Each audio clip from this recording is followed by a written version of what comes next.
everyone. Welcome to the Above the Line live stream on a Thursday night from myself, Rob Branning, and Dom Joseph. Good to see ya. Thanks for joining us in the chat on this Thursday. First off, gentlemen, how are you guys? I know, Dom, you're in Kansas right now, so that's pretty exciting. We'll give that away. Yes, got in today. Rained a little bit on my way out of Charlotte, but yeah, it's gorgeous here. And good news, everybody, it's going to be great all weekend long. It's going to be a perfect weekend for racing.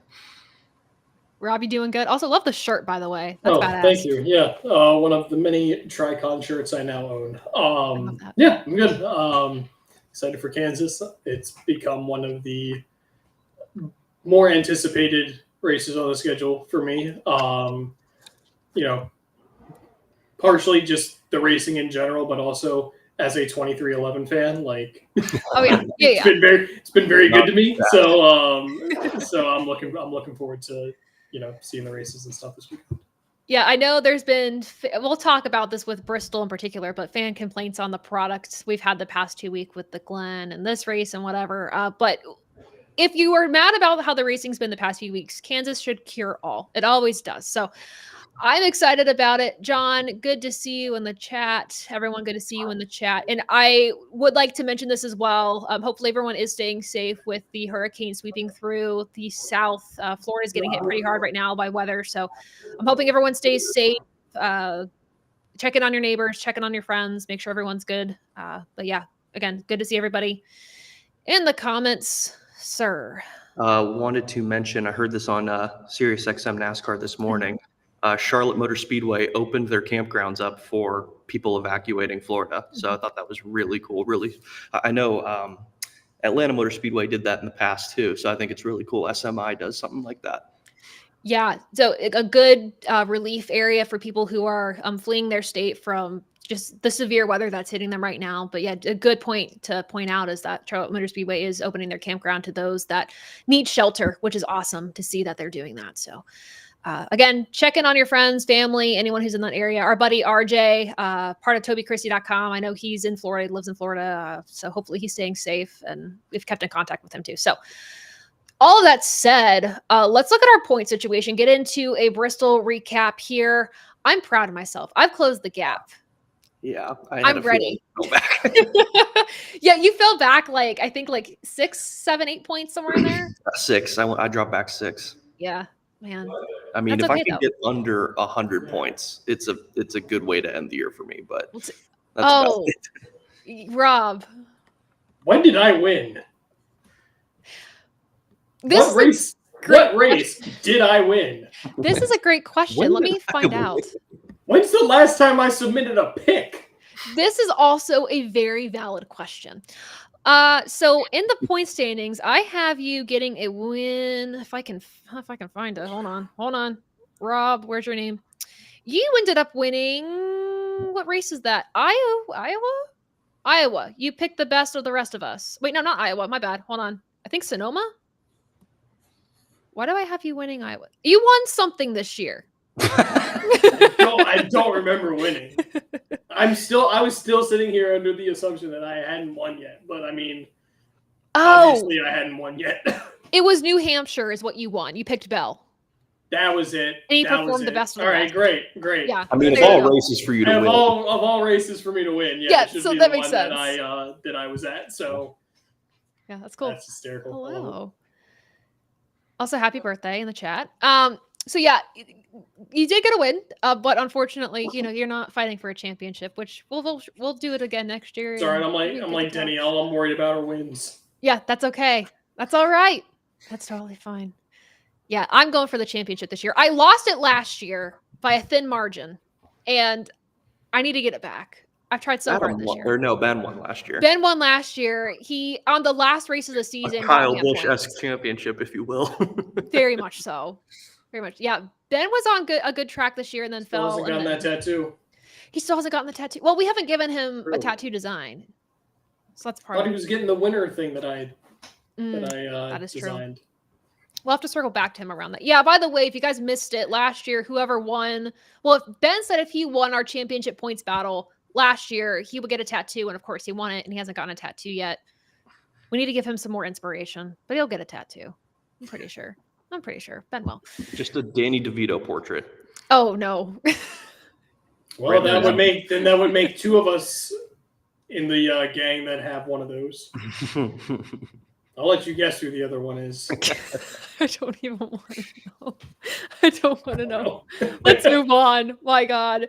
Move on to the driver's point situation. Obviously, it was a cutoff race, so we lost Truex, Gibbs, Burton, and Keselowski from the first round. I don't think Harrison Burton wasn't a surprise. I mean, you root for the underdog, but you knew that this was probably going to be pour one out. Yeah, pour one out for Harrison Burton there.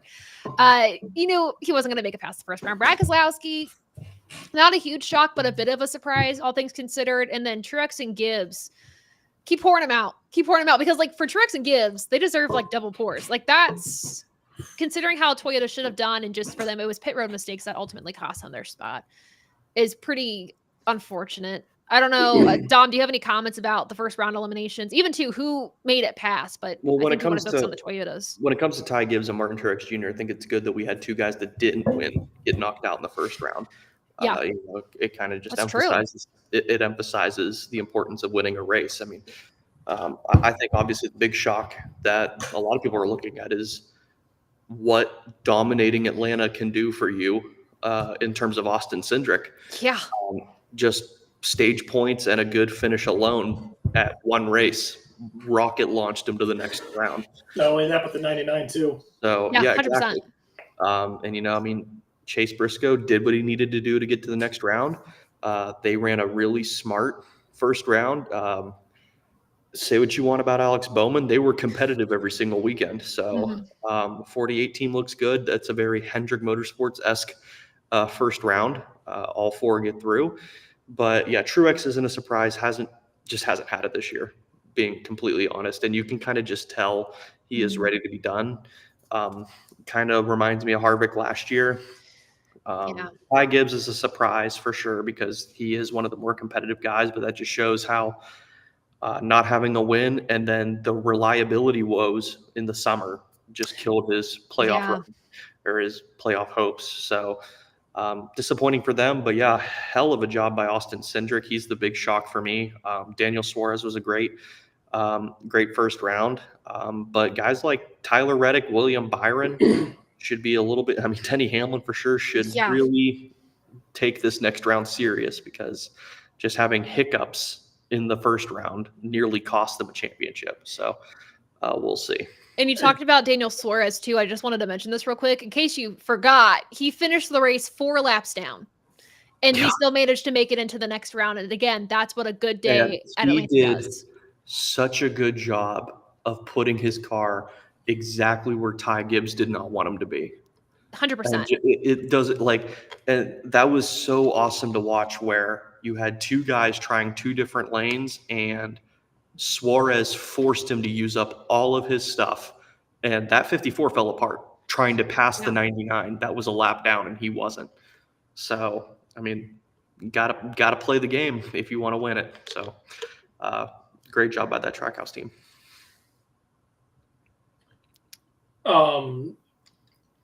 I think Denny put it well on Actions Detrimental this week. The 99 got into the playoffs at Atlanta and more or less survived the first round because of Atlanta. Yeah. So those two races have made that 99 season, which is honestly impressive. And it's not, that's nothing new. Like ever since they reconfigured Atlanta, that 99 car has been stout. And Trackhouse in general, that track has been stout. Honestly, I am not entirely shocked at Cindric making it simply because of how good he's been in Atlanta. Yeah. And honestly, I would have expected him to do better at Watkins Glen and Bristol for that matter. Yeah. Watkins Glen for sure. Yeah. I'm trying to remember what my bracket was. I think I had Logano out the first round, so my bracket was busted, that first race. Didn't look at the trends. I did. I know you're right. I didn't. Well, I mean, preseason championship 4, I still have Logano, so I'm standing by that. Well, my bracket. Not to mention the fact that my bracket was a little bit more just chaos because that's true. That is true. Because I have Briscoe winning the title. You got to give the internet. I love it though. Yeah, I gotta give NASCAR what they want. They want the 11th hour championship run. They want to see that They want to see that 14 make a 2011-esque championship run in its last season. Let's not act like that's not in the script. No, I'm kidding. Do what Dodge did in 2012: go out on top and never come back. Yep. Well, the thing is, just like that car's at speed. Like, like they have been competitive ever since they won Darlington. Mm-hmm. And and this round it has the Roval, where I would expect them to be good. Obviously, Talladega is kind of a crapshoot. Obviously, the one that I'm looking at the bottom for that probably has the best opportunity to play spoiler would be the 48. 100%. Three really good tracks for Alex Bowman. Talladega is probably feast or famine. I don't know the actual numbers he has there, but really good at Kansas. Surprisingly, doesn't have a win there yet. Mm-hmm. And then he's really good at the Roval. So, I'll tell you for Alex Bowman, I literally did a video on this week because I was like, everyone is sleeping on Alex Bowman being I don't want to say a championship threat because the stats are not in his favor for the round of 8 tracks, nor Phoenix, even though it's his home track. He's not good at Phoenix at all.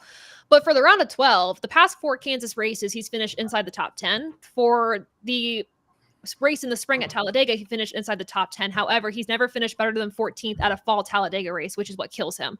Then you have the Roval, which he's never finished outside the top 10 in all of his starts.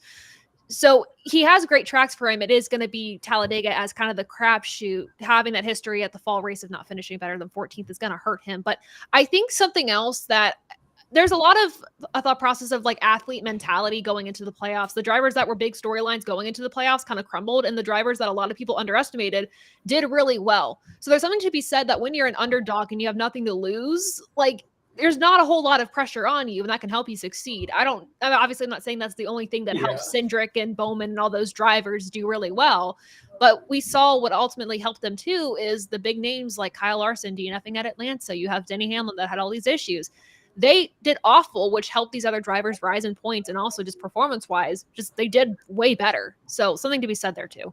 Also, looking at this, the fact that we're in the second round and 4th to 12th is only separated by that little. The cut line, like 4th place is less than 15 points ahead of the cut line. That's that's fun.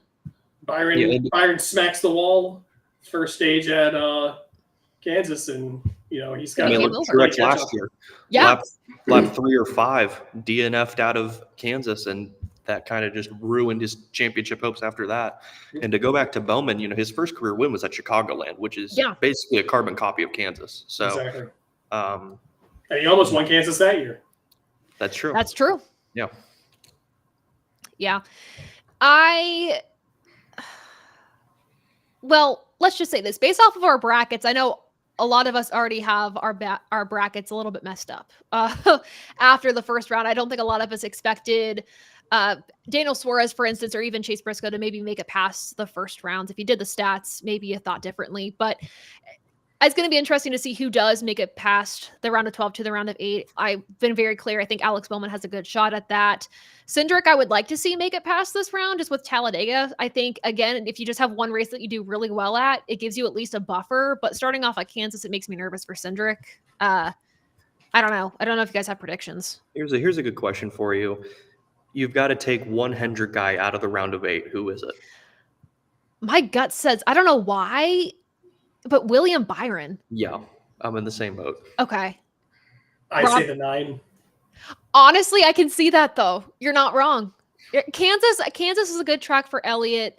Talladega, sure. Roval, 2 wins at Talladega. 2 wins at Talladega, sure. 2 wins at Talladega, 2 at the Roval, 2018 Kansas wins. I mean, he's got the stats to say He's got the stats, but it's just It hasn't been the year. Well, but see, you guys are saying the 24, and this, from what I've seen and what we've all seen, like, the last even couple months, this feels like 2022 for the 24. Rack off a couple of wins beginning of the year. You look like the favorite to win the championship, and then somewhere in the summer you just lose it. And you never really gain it back. Now I don't think there's too much of a strong comparison, but yeah, I don't know. I just think yeah, it's tough. I can see Chase going out for sure. I mean, obviously, like the shoe-in is Kyle Larson, for sure. Yeah, I mean, if for nothing else in the playoff points. Yeah. And then it's just the momentum the 48 has is True. I mean, you can't ignore it. I mean, that's why I think that's also why I think the 14 advances. Yeah. Right. I think that's a lot of the reason the 14 I think that's a lot of the reason the 14 advanced first round. Yeah. I agree, though. Like, it can only take you so far, but there is something to be said about when you get that momentum. And a great example is Ryan Blaney last year. 100%. And I think, to Rob's point, Briscoe and Bowman have got it at the right time. Yes. So, I mean, hell, run the table. Why not? There's a lot of questions if we can kind of clarify why William Byron specifically. Sorry, Don, don't mean to cover your face with the comment. Fine, just do it. It's for the better of this show.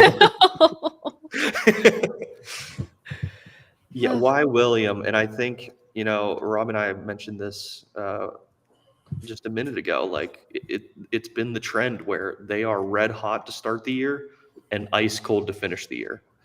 You got to be able to put a whole season together, and that was Kyle Busch's problem. Yeah. For the first half of his career, would be red hot before the chase, and then when the chips were down, he couldn't do it.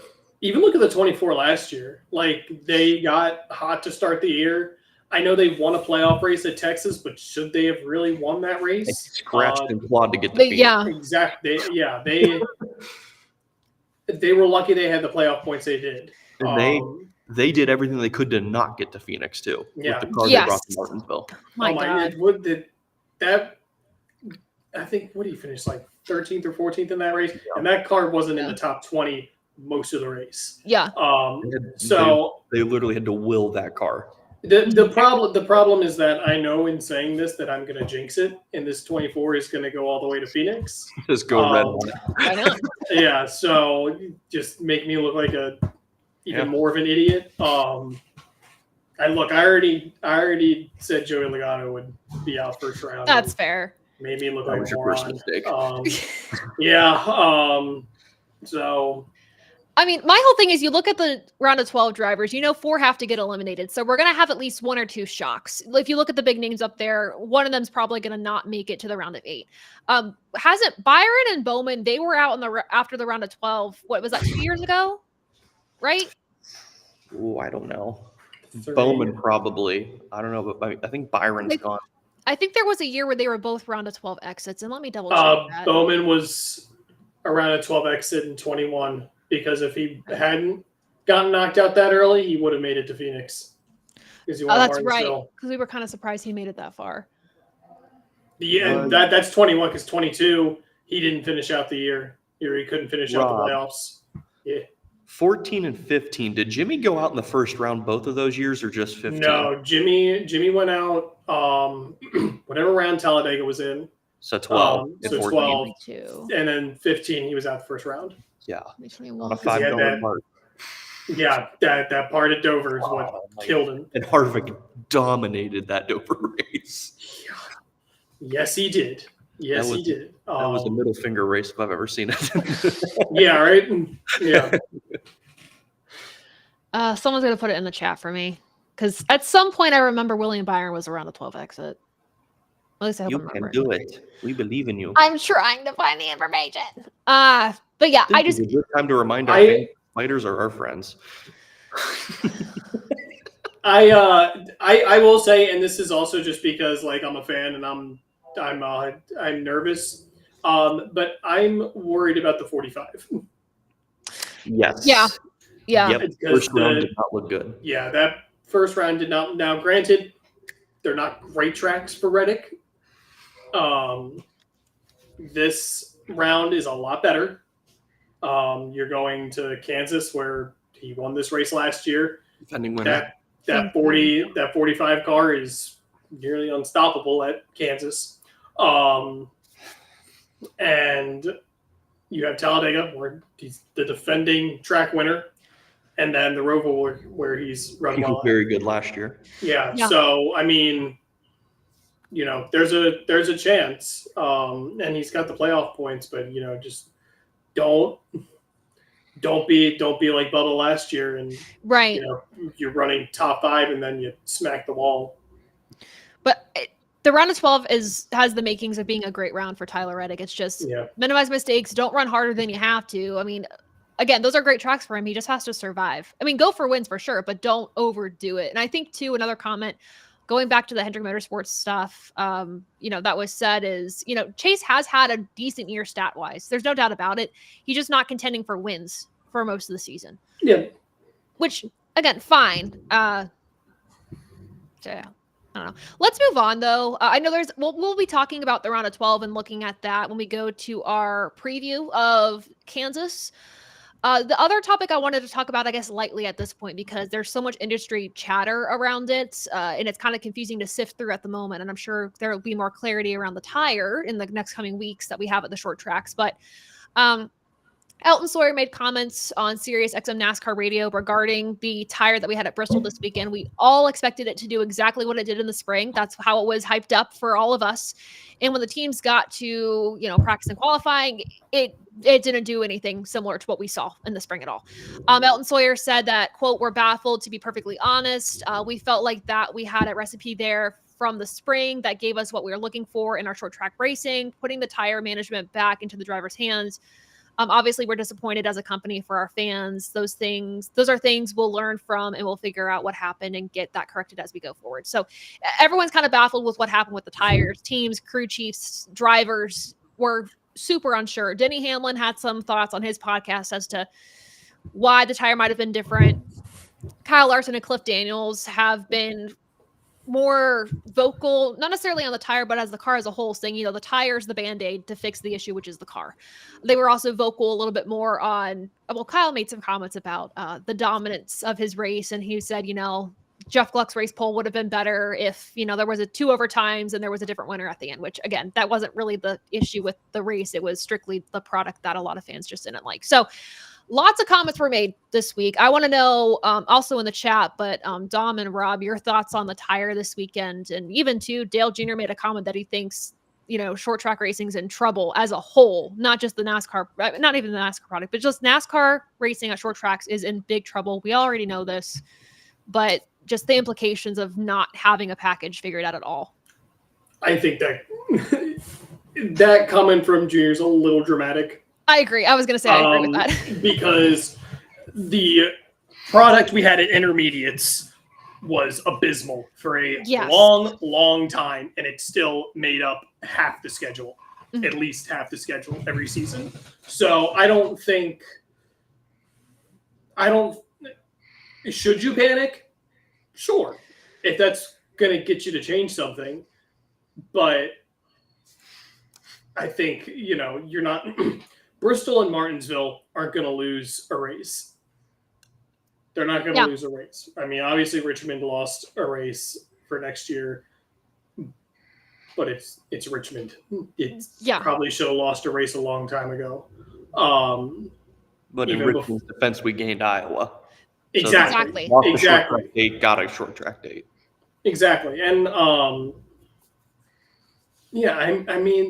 remind me, was there rain in the spring at Richmond to start? Yes. At Bristol. I think it threatened, but it didn't. Yeah, it didn't rain. Because I'm wondering because we had ARCA, Truck, Xfinity before the Cup race.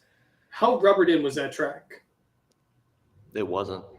Well, and then for this race, because I mean, in the spring, the issue was the tire really didn't lay down rubber at all. It just balled up at the top of the track. Before this event happened, they applied the PJ1 towards the bottom, and then they cleaned off the rubber before the Cup Series race at the top of the track.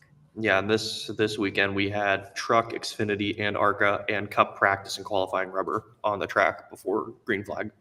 Well, there goes my I know where you were headed, though. I like because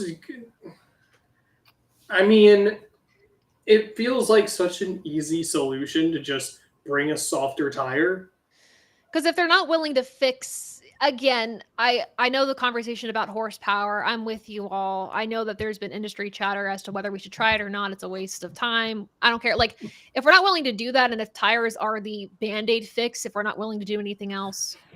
And the other, fine. like, it's just cost effective. Like, yeah, what I love to see, and a la, 2007 deal where they bring a whole different car to short tracks, like they had to with the COT. That would be really cool. It'd be really interesting. They're not going to do that. It would cost far too much money. So it's, what do you do with the car? And I feel like Denny says this every week. I know we're referencing Denny's podcast a lot this week, but it seems like he says this every week, is that essentially these cars are too easy to drive. And when everybody is on equal playing field, which is what this car provides, the racing is not as good.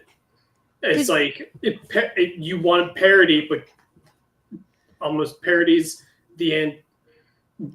weirdly the antithesis of competition. Yeah.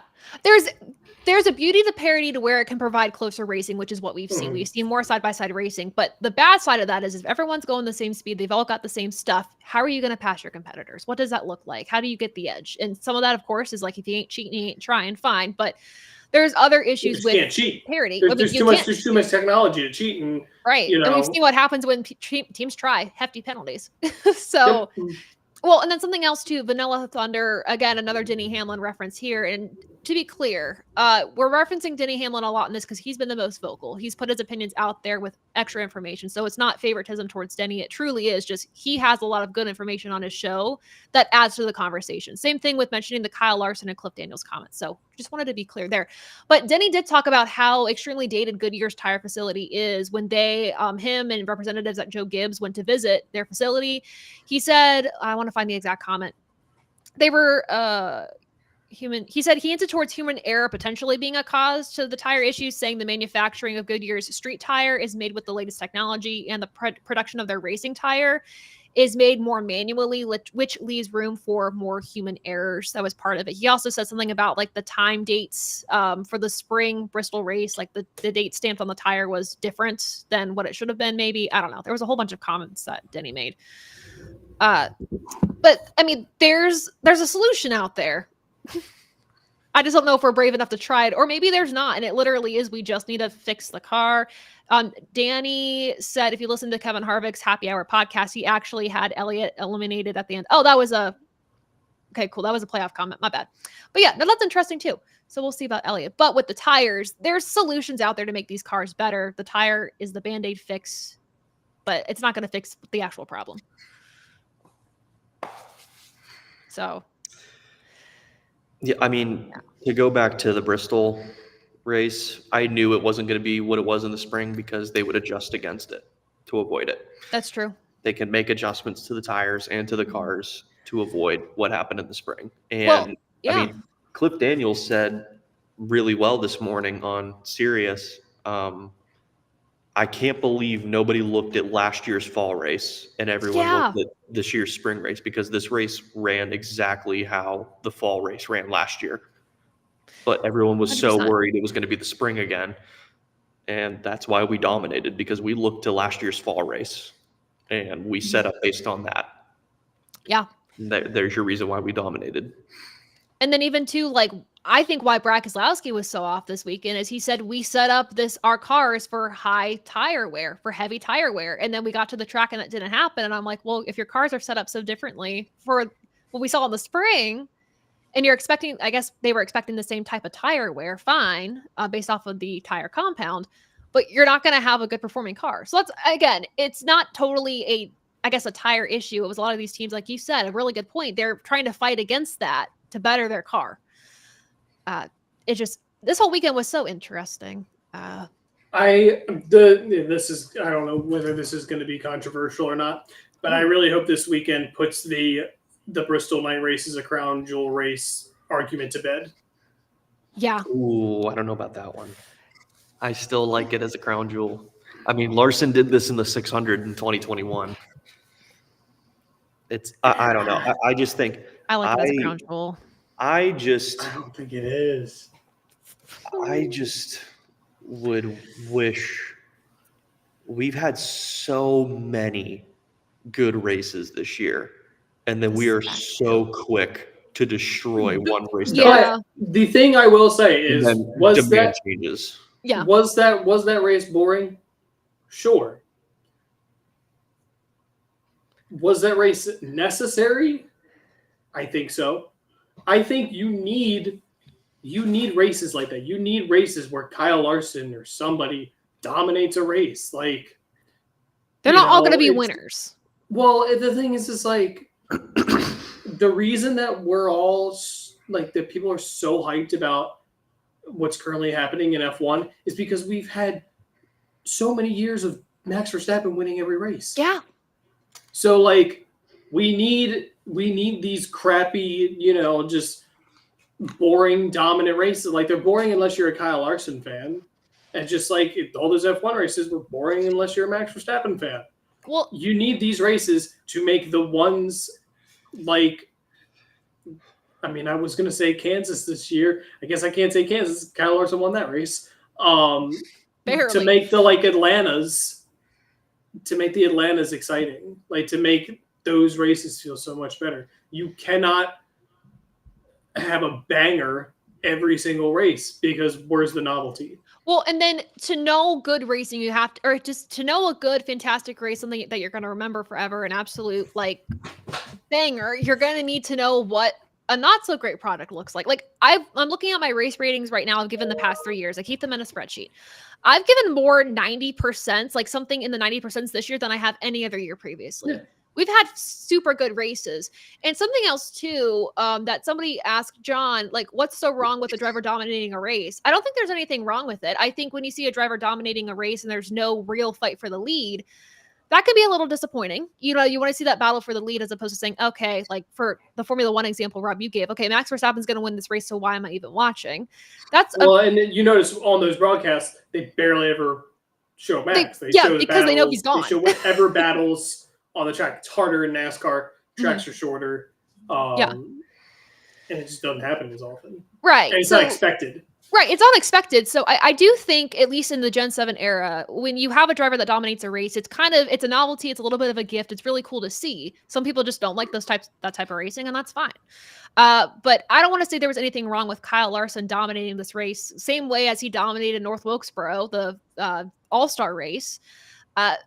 There's nothing wrong with it. It's just overall the product this weekend just wasn't great. And then you get the discussion of, is it a crown jewel race? Is it not? And it goes into a whole big discussion. But well, the thing, and I think the reason I bring crown jewel into it is because they got rid of the Brickyard. It was Joey that dominated North Wilkesboro. Oh my God, that's right. Sorry, my bad. Well, you're thinking 2 years ago. I'm thinking 2 years ago. My bad. Sorry. He still did. As a Joey fan, I had to do that. No, I appreciate it. I needed that correction. Thank you. I was like, Kyle Larson dominated some race a few years ago where I was like, nobody. He's got plenty of them. Yeah, he's got plenty of them. So point still stands. It's not because it's boring. It's just, Oh, Taylor. It's wrong. You're wrong, Taylor. You know what? I need to be told I'm wrong sometimes. You weren't even like she was kind of wrong. Wasn't even fully wrong. It's not even she was wrong. She was just. I would have given partial credit. Thank you. I would have given partial credit. Yeah, I appreciate that. Thank you. Okay, she's a little confused, but she's got the spirit. Yeah, the spirit's there. You guys know what I'm saying. But yes, it was Joey Logano that dominated the North Wilkesboro race this year. Honestly, and then for Joey Logano, I hate to say it, but like I kind of forgot he won that race. I'm not gonna lie. I truly did. I forget that North Wilkesboro exists, if I'm being honest. Oh God, that's a whole other conversation. It's all right. I'll forget that Bowman Gray exists too. Ooh. I also forget that the All-Star race is now our lowest paying race of the year. We have so much to discuss when the time comes. Wait, I can't forget that North Wilkesboro exists. Corey Heim won there this year. Oh yeah, don't forget that. No. My goodness. Anyhow, there's a conversation there. If you guys want to get more fired up about an issue, let's go into some NASCAR news, shall we? Because okay. I'm pretty fired up about something that was released today. I made a whole video about it. I spent maybe 2 hours out of my day researching this and actually doing math for this video. Yes, I did math. I have a major in journalism, but I was forced to do math today. Ticketmaster becomes the official ticketing partner of NASCAR. If you guys watch the news, read an article, I don't know, you guys know Ticketmaster's under fire recently. There's pros and cons to this deal. It streamlines the process for fans getting tickets. They're going to be bringing tickets, I guess, like information, distribution, whatever, to platforms like Snapchat and TikTok to just event details, I should say, promoting races there. The NASCAR Tracks app is going to be a single source information for fans to get event details and ticket details, which is awesome. So there's a positive to this in putting the information all sort of in one place. They also say it should make event entry a lot easier, security, all this type of stuff easier. We also know the bad news is Ticketmaster. I'm not a fan of Ticketmaster. They've been in too much controversy recently, and their fees are nuts. I actually did in the video I talked about today. If you haven't, that's totally fine. But somebody posted an example of the tickets they bought from Bristol this year through Ticketmaster, because some of the tracks, Speedway Motorsports, they use Ticketmaster. It was like $100-something bucks in fees versus like the $500-something they paid for the tickets. Like that's like it was a 22% like additive of what they spent on their tickets, and it was just nuts. So math is mathing. But I'll throw it to you guys before I just get on a tangent and just spew numbers. What are your thoughts on the Ticketmaster becoming the official ticketing partner of NASCAR? Again, there's pros and cons to it, but I also have some biased opinions. I mean, I'm unfortunately the wrong person to ask about this. Yeah. But I mean, I get the frustration because of the amount of fees that go along with it. It's like you're paying for 2 tickets if you want 1 ticket. Is what it sounds like to me. Yeah. So, I mean, for someone who needs to go to the race, pay for lodging, pay for travel, and all that stuff, and then to add on the extra stuff, it's just I just want to buy a ticket with the ticket and whatever its taxes, and that's it. I don't get where all these fees are coming from. It's I don't know. It's just one extra thing to be frustrated about, but I also get Ticketmaster is a huge name. So for marketing purposes, I'm sure there's major benefits to it. There's that too. Just some benefits. Yeah, there's benefits. There's obviously cons to it. Again, if you want to have the math breakdown of why I'm concerned about this, watch the video that I posted on the Above the Yellow Line channel. I'm able to explain it better there than I am right now. But yeah, there's some concerns. Rob, do you have anything in particular? It doesn't put butts in the seats. That's like nobody's clamoring to buy a ticket now because they're partnered with Ticketmaster. We should go back to physical tickets that you have to pick up at the will call. I want this to be like the fair again. Oh my gosh, what an experience that would be. I think the trust for Ticketmaster is at an all-time low. It would be such an experience and also just chaotic. But like again, digital tickets. We've adapted as a culture. We can make the traffic ticket into the facility like a Chick-fil-A drive-through where we have people in the high-res jackets. Yes. I just want them to let me bring my damn cooler into the track. They need to go up and down the traffic, asking people how many tickets they want. They can give it to them. So then once they park, they've already got their tickets. Come on, we can do this. We can do it, people. there's so many things with all of this. Yeah, like again, pros and cons to it. No, we shouldn't have to go back to getting physical tickets at will call, but like, there's a medium ground that will never be reached because money. I think I'm onto something with the drive-up ticket stuff. I think you really are. I think you need to pitch that. Say, I know you guys just signed a deal with Ticketmaster to be the official ticketing partner, but what if? Get your poster board ready. How about we don't? How about we just don't? How about we just don't? How about we just don't? I didn't know.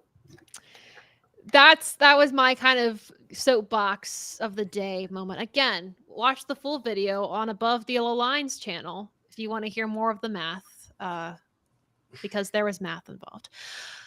Regardless, let's move on to some different news.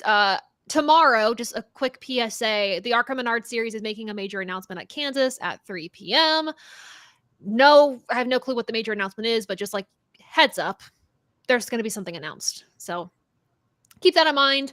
Something as a reminder as well is that Corey LaJoie and Justin Haley swapped rides, and that starts this weekend. So LaJoie will be in the 51 and Haley will be in the 7. We talked about this on the show last week. I also posted a video about it and talked about it in the race recap. So make sure you're up to date on all of that. This is not NASCAR related, but we love this guy regardless. So I'm going to talk about it here. But Daniel Ricciardo, not going to be in Formula One. So that kind of sucks too. I was looking at Rob when you mentioned Haley and LaJoie, and I was going to say the sun just came up in Mooresville. I know. Rob, do you want to talk about this a little bit? I mean, just the fact that I love Justin Haley and I love Spire. So I'm very excited that one of my favorite drivers and one of my favorite teams is partnering back up. I hate that it's at the expense of Corey LaJoie, but I would like to see I'd like to see that 51 still perform with LaJoie in the car. I would hate to see a fall off, because I know a lot of people say what they say about LaJoie, and a lot of people like to troll and all that nonsense, but I want him to be good, and I think it is going to, Danny just said it's a trial run for LaJoie. So he's auditioning for a ride. He is currently basically an understudy that's trying to get the lead role. And do I think he deserves that ride? Absolutely. Do I think he would also perform well in Xfinity? Absolutely. So, I mean, I hope he's okay. Because that cannot be an easy thing. So I hope he's taking it in strides. I don't listen to his podcast, so I don't know how much he's talked about it on there. But I hope he does great in the 51, and I hope the 51 does great. Obviously, Tommy Baldwin plays a pretty decent role over there, so I want Rick Ware to always run well, but I'm really excited for Haley to be in the 7. I think when Justin Haley moved to the 51, we saw that equipment could be elevated by a driver that can perform well in it. So I agree with you. The hope is that Corey LaJoie can keep up with how the 51's performed. Hopefully, send a message to people saying, hey, I deserve to be in the Cup Series. And I know this year it's been a little frustrating watching Corey LaJoie's performance. I don't think he's been where he should be. Also, just causing a lot of the incidents on track, whether it's driver error or just, I don't know. That's been frustrating to watch too. And it feels like every weekend he's been kind of in the wrong light in the media. So I hope this is a good, fresh start for him in the sense that he's able to prove what he can do and retain that ride for next year. Yeah. I mean, first of all, I'm pumped for Rob because the guy he really likes is in his favorite car, number 7. That's super cool. Shout out Tommy Baldwin, the old 7NY. I get it with LaJoie. It's bad enough that you've got the spotlight on you for all the wrong reasons, but it is not easy to get that light off of you once they start. We see Ricky Stenhouse Jr. Yes. Yeah, it took him a long Case in time point. to get rid of that mantra. But yeah, I mean, I kind of, it's upsetting to me because it seemed like the whole plan was for Haley to be the successor to Brad whenever he hung up the helmet, Yeah. and they just have no patience. So he took the ride at Spire. I like that they're giving LaJoy the audition. Yes. That's very rare, very, very rare. And I think it's smart for them to not commit to anything long term, especially if he is even worse in these next couple of weeks in that car. If they're giving him just the audition, that means they've got options. That should be in the back of Corey's head is you're expendable here. So Yeah. better be on your A game every single week. And just, I mean, you don't have to be up there fighting for top tens. Just be competitive and keep the car clean. That's all we're asking from you. That's what Justin Haley gave us, and we were thrilled with it. So can he do it? I think so.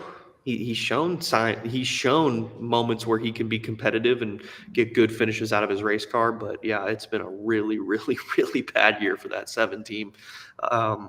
So we'll just have to wait and see. I'm not holding my breath though.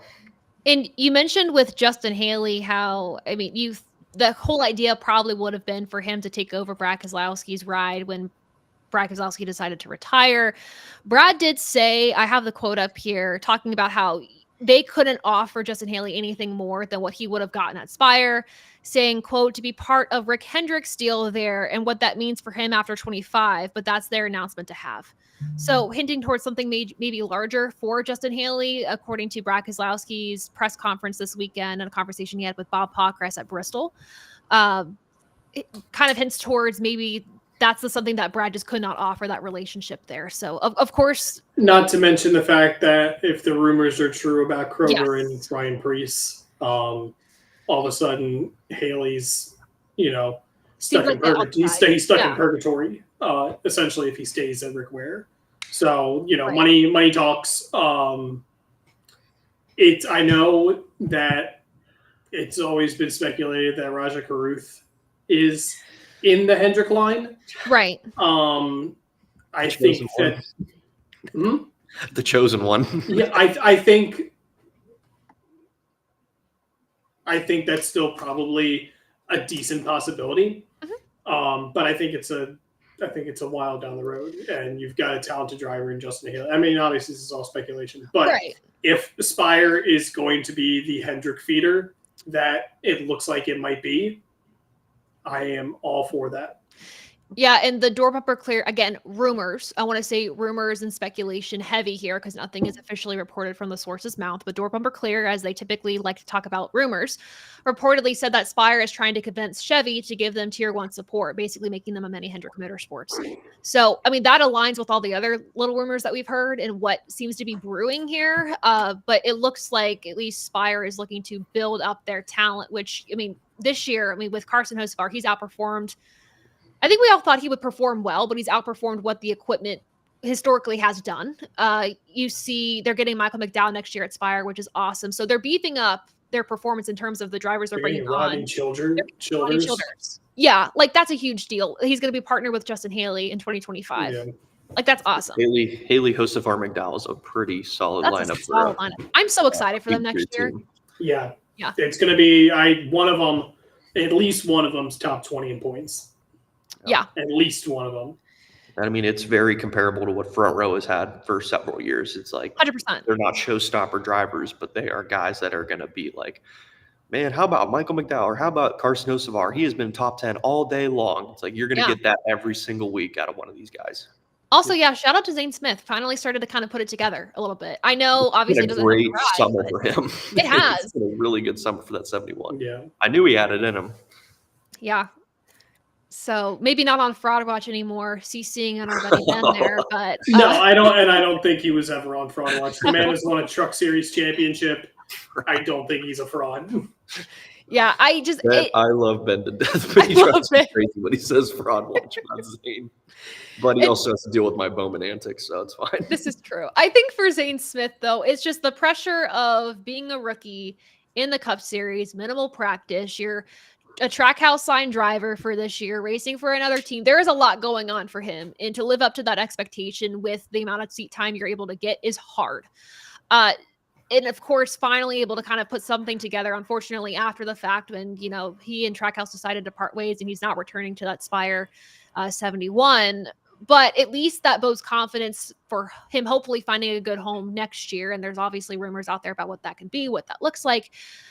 But I hope he does stay in Cup. I think he's done well enough to warrant a second chance. And I think, too, with the current state of the Cup Series, you have to give these newer drivers, more than 1 year to figure it out. You have to. And I think you need to recognize that financially when you're trying to plan for having a new driver in your seat, and don't junk them after 1 year. I hate to see that. I get it's the state of the sport, but I hate it. If Hendrick had done that, Byron wouldn't be in the 24. Yeah. Yeah. Like, just support these drivers, understand the situation of the sport. I know these teams do, so I'm preaching to the choir.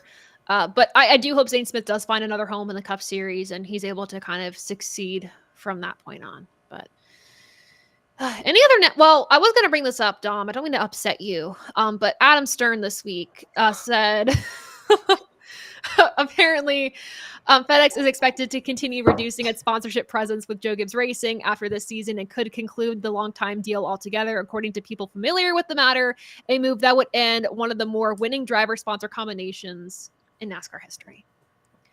Did you pour one out, Rob? Did you pour one out? Oh, no, I already was. Okay, good. I was going to say, you did that entire thing, I was pouring one out. Okay, good. So, obviously, no more news on that. The rest of the article is blocked behind a paywall. So, and I'm not going to pay for an article right now. Maybe later. Free press. Yeah, free press. So, I didn't get to read the rest of the article and the details around that, but just Adam Stern posted that 2 days ago. You've done a look at it.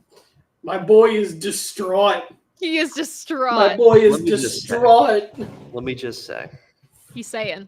This will be my last race of the year this weekend that I'm working or going to. And the FedEx car is here this weekend. Oh. So if this is goodbye, I will take extra time with it. And I joke around with this because it is just fun for me. I'm a Joey fan at heart, but I got into NASCAR because of sponsors. Because the first race car I saw as a kid who grew up with a grandfather who built houses for a living, and when my parents were at work and I was at home, he would take me to Home Depot and Lowe's to go get supplies for house building. And the first race car I ever saw was the number 20 Home Depot car. And just like that, fell in love. And I've lived through Home Depot leaving, Lowe's leaving, Budweiser technically leaving. It's Busch Light now, so it's okay. Office Depot gone. Aflac is gone. Target is gone. That's a big one. Target is gone. M&M's. Help me out here. M&M's is gone. All of the Mars candies. Miller Lite is gone. Coors Light is gone. Nationwide. That one I can move on with Nationwide. National Guard, Army. These are all sponsors I grew up with, and the last thread is FedEx and Shell Pennzoil. I don't see Shell going anywhere because no. They've got enough money to go to Mars and back and still have extra cash left. Pepsi is another one that's a good one. But it's I fell in love with the FedEx paint scheme this year because I just thought it was the best looking car that FedEx has had in a long time. And I also I was obsessed with it because I know the writing's on the wall. And I went for that was a good one. I went for most of this year wondering if I was ever going to see it in person this year. Did I see the FedEx car for the last time? But got to see it at the Glen 2 weeks ago. That was cool. And it's back this weekend. I'll share the picture I took. I got the die cast when I was at Watkins Glen. Yes. And I just had to do this just in case it was the last time. That's so beautiful. So that car looks so good. It looks yeah. great. So if this is goodbye, it'll be tough. It's so hard to see Jacobs Racing potentially lose the- 2 major sponsors in the span of 3 seasons. The best thing that could happen, is if he wins this weekend. So they'll make the race version of it. So I'll get a bigger version of that car. But he will have a win with FedEx every year of his career, aside from when he didn't win in 18.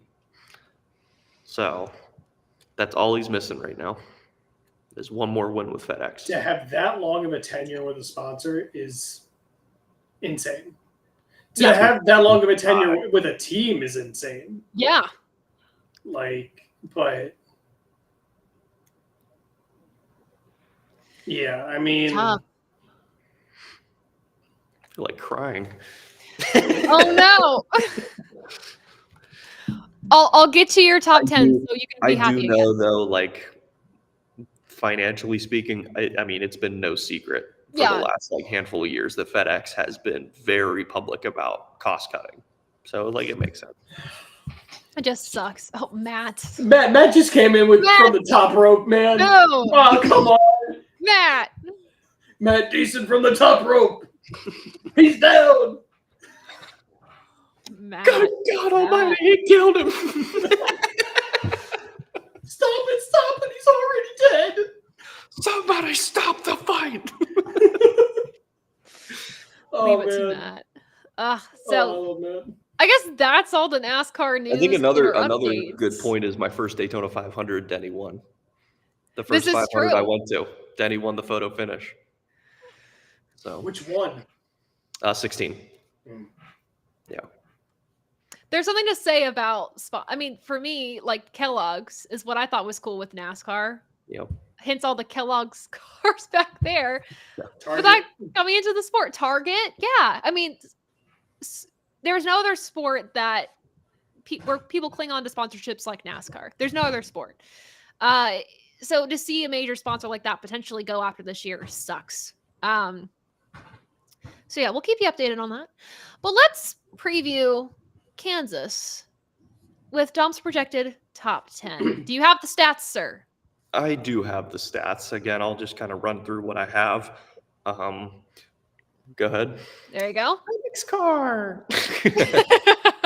But listen, I want to talk about another long tenured partnership. Shell Pennzoil and Joey Logano. They are at the top of the board for this weekend, and I think it's no surprise that he's up there because he is a 3-time winner of the Hollywood Casino 400 alone.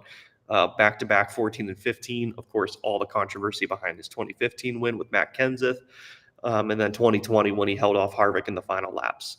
So Joey Logano is the odds-on favorite. Average start 11.1, average finish 13.7. He's got a pole and 3 wins. 374 laps led. That is, let me check here. Yes, that is the most among active drivers. He's led the most laps twice, no DNFs. So that is a really, really strong stat line for car 22. He's the heavy favorite to win this weekend. NASCAR's most popular driver, Chase Elliott, won this race in 2018. He's got really good starts here.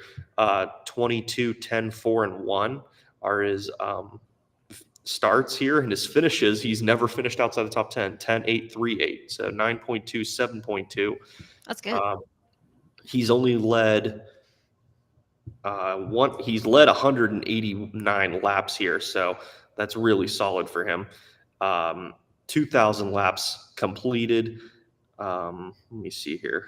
Actually, you know what? I apologize. I just read Christopher Bell's numbers. I scrolled too far down. So Christopher Bell's numbers are 22, 10, 4, 1 at starts, and then finishes are 10, 8, 3, 8.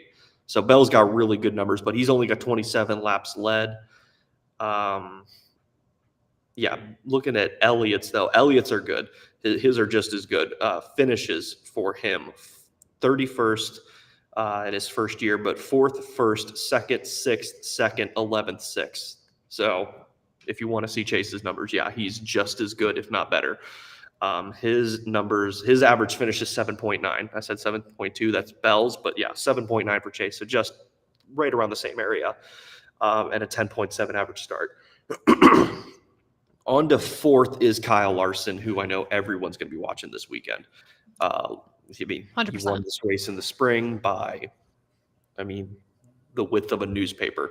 So he's very good here at Kansas. Won this race back in 2021 pretty handily too, if I remember correctly. Handily. Has a average start of 13th, average finish of 14.4. 289 laps led. So yeah, he's got a lot of laps led, 2 most laps led, but he does have 1 DNF. So that's what dropped him down to 4th. But again, I think the 2 big names here that everyone's going to be talking about is Larson versus Denny. But we've got Larson 4th on the board. 5th is Martin Truex Jr., who just got knocked out of the playoffs, but he is the 2017 winner. Also started from pole position in that race. He's got 180 laps led. He has 2 DNFs, but looking at his numbers, 10.9 average start is what helps him out here, 15.8 average finish. 6th is Alex Bowman. We talked about it earlier. He is very good here at Kansas Speedway. His first career win came at Chicagoland, which is a carbon copy of Kansas, just with a couple differences. But Alex Bowman is very good at this racetrack.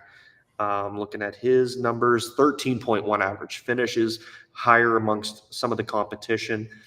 Best start 3rd, best finish 3rd for Bowman. He's got 114 laps led. He's led the most laps once, and no DNFs to his credit in 2,400 laps completed. 7th is Brad Keselowski, who has won at Kansas, but he's never won the Hollywood Casino 400. He's never won in the fall. So that's what drops him down a little bit lower here on our list. But yeah, good average start, 10.2. His 16th place average finish is what drops him down a little bit farther compared to these guys. He has a pole position, 166 laps led, over 3,800 laps completed, but does have 1 DNF as well. 8th is Denny Hamlin, old FedEx number 11.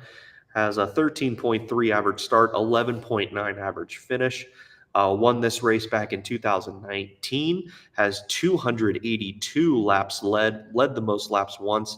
And he has, I want to double check to see if he's the only one. He appears to be so. Yes, he is the only man that is above 5,000 laps completed at Kansas in the fall race alone. And he's got no DNFs. So that's great. Dennis Hamlin is very, very consistent at Kansas. So beware of that FedEx 11. I can only dream. Tyler Reddick is 9th on the board. He's the defending winner. Won this race with 2311 Racing too. So I know he changed over from RCR, but no, this is with the equipment he's in right now. So his starts 15th, 12th, 1st, and 5th. His finishes are not as good. 25th, 22nd, 35th, 1st last year. So he's working on his finishes, but his average start is 8.2. 20.7 is his average finish. That's why he's down in 9th. Started on pole position back in 2022. He's got 46 laps led. He's still under 1,000 laps completed, and also has a DNF. So that's what drops him down to 9th. But I do expect all of Toyota Racing Development to be good this weekend. 100%. And last is Kyle Busch, who has not won in the fall at Kansas. He's got 2 wins there in the spring, but his average start is 15.2, finish 16.8, has a best start of 2nd, best finish of 2nd. He's led 191 laps, has 1 most laps led, has 3 DNFs. So I think here Kyle Busch is on this board because of how many starts he has and how many good finishes he has. Let me see. He's got a 7th, a 3rd, 5th, 5th, 10th, 2nd, 3rd, 5th, 7th. So yeah, a lot of top 5s, a lot of top 10s in there. So, and again, that just comes with being in really good equipment for so long, and just finding a way to finish these races. I know he was snake bit by Kansas for so many years, then finally came around and won the race. back in 2016. But he's 10th on the board. Looking through our guys in the playoffs that are outside the top 10, Ryan Blaney is the first man out in 11th. William Byron, 13th. Austin Cindric, 18th. Daniel Suarez, 19th. Chase Briscoe, 21st. And I believe that's everybody. Yeah. I am curious about one non-playoff driver, and one of our Chris comments Buescher. mentioned this. Oh, Chris Buescher, yes, but Bubba Wallace. Bubba is 12th. Yep, Bubba's 12th. Oh, okay. 17.7 average start. 21st is his average finish. He's got 63 laps led. In 1,500 laps completed, he does have 1 DNF, so his numbers just weren't as good as his competition. But again, I mean, this is one of those weekends where Joey is the winningest by a fair margin. He's got 3 of them. But I think anyone in the top 4 are really good picks for this 100%. Race. And just because of pure consistency of Toyota, Denny and Reddick would be good picks as well. But, I mean, you've got 4 really good choices right in that top 4. Yeah. I think, again, Kansas has produced some of the most fun racing with this Gen 7 car. I'm excited to see who will win this. I do think it will be a playoff driver. I mean, it's an easy prediction to make, but it's my prediction. That'll advance their way to the round of 8 immediately. I will say, I see Michael in the chat here. Michael says, last time they raced at Kansas, he met you in the garage. That was the photo you showed me, right? Oh my gosh.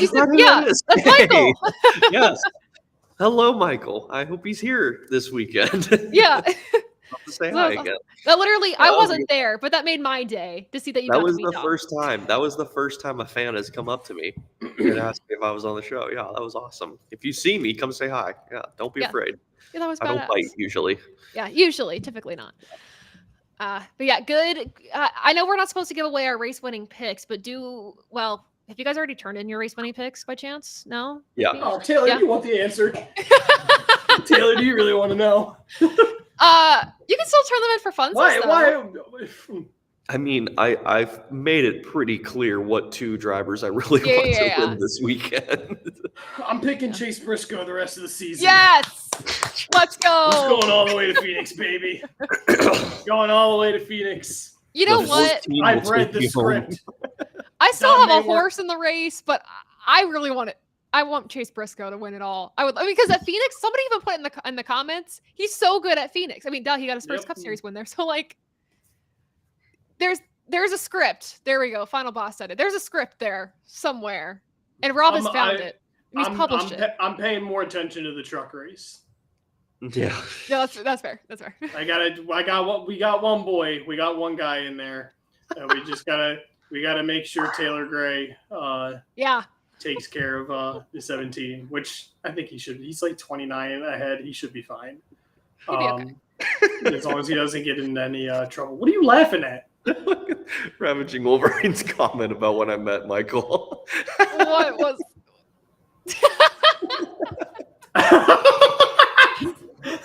They talked about the spiders. That's really good. That's funny. Ravaging Wolverine's comments. Your comments tonight have been fired. We loved funny. it. They probably did. Oh, Michael won't be there this weekend. That's okay. Hopefully another time you'll get to catch us all. Hey, you got to see a race this year. That's all that matters. It's great. 100%. All right. And boys, final thoughts before we close this out. Head empty. I just want FedEx to win one more time, and I want to be there for it. I don't ask for much. This is it. Just FedEx. Just FedEx. That's all. Just FedEx. That's all. He doesn't want much. Just FedEx. That's it. Well, hopefully FedEx, Denny Hamlin can get it done. Hopefully. Who knows? Hopefully he starts off this round better than the round of 16 went for him. So we shall see. But that does it here from us at Above the Yellow Line on a Thursday night. Thank you all so much for joining us. It was such a fun show. The vibes were awesome. They were immaculate today. He didn't bring the paper sign with him, so he has it on his phone. He's always prepared. Always prepared. Spiders are our friends. Of course, make sure to check us out at AboveTheYellowLine.com. I see your comment, Levi. Thank you so much for the love of the content. We appreciate that. For more content from us, make sure to go to AboveTheYellowLine.com. Our social media handles are on the screen for you. And of course, TobyChristie.com for all your breaking NASCAR news. But follow us on all social media platforms to keep up with our content, creative content, whatever. I'm starting a diecast series where I'm going through like each diecast individually. It's going to take a lot of time, but we're going to get through it. But yes, big things coming up for us at Above the Line. So you want to make sure you stick around to keep up with all we're doing. But of course, thank you so much for tuning into the live. We appreciate each and every one of you for supporting us. For myself, Rob Brandy, who's pouring one out, and Dom Joseph, who thinks spiders are our friends, and they are. They help the environment. Thanks. I know. We're signing off. Thank you all so much. Have a great